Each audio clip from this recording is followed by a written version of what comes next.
Terra Viva, a checkup on the environment.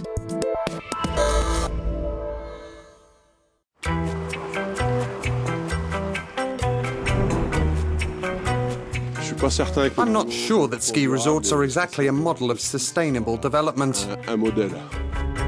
Yeah, I think people are a bit more aware of it all. There's a learning process underway. I think the chairlifts must use a huge amount of energy.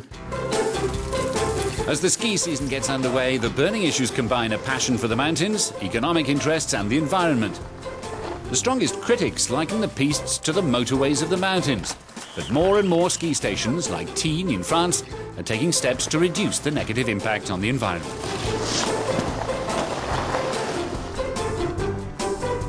And sometimes these eco-measures are simpler than you might imagine. Like these snow traps. When you put this system in place, the flow of air will be slowed by the barrier, and the snow will stay behind it. So with this, you can put snow wherever you want to, that is, on the ski runs.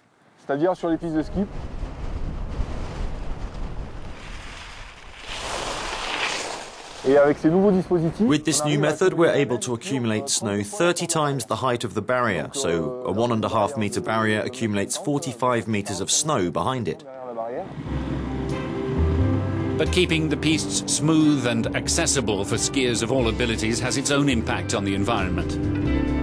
These giant snowcats patrol the ski zones day and night, drinking up to 30 litres of diesel an hour.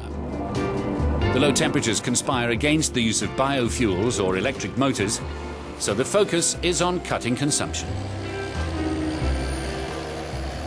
To reduce the impact on the environment, you have to drive economically, just like in your car. That means watching the revs and taking it easy. And to avoid having too much weight on board, that means regular sweeping. Simple measures, like cutting the engine while refueling, can save around 15,000 litres of fuel per year. Advances in snow cannon design have lowered energy consumption by 30% in 6 years, but they're still a controversial part of the snowscape. When the technology first came out, people said, great, it's a chance to stop the rush to higher stations, which were starting to fit out glaciers in the search for snow, which had a tendency to recede because of global warming.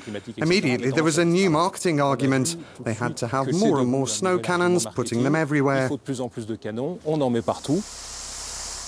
At Tignes, there are more than 350, with the highest at 2,800 metres. Here, they use 10,000 cubic metres of water to produce 20,000 cubic metres of snow.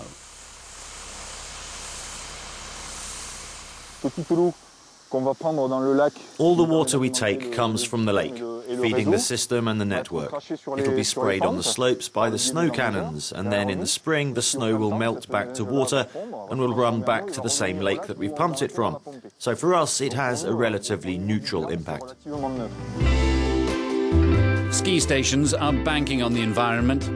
Less waste means economic savings. And to achieve that, they're using increasingly advanced technologies alongside more ancient practices and good old common sense. The real problem isn't whether or not to be ecological. What's underway right now is going quite well. The problem is that adds to what there is at the moment, continuing to grow and grow to the detriment of the environment and the mountain.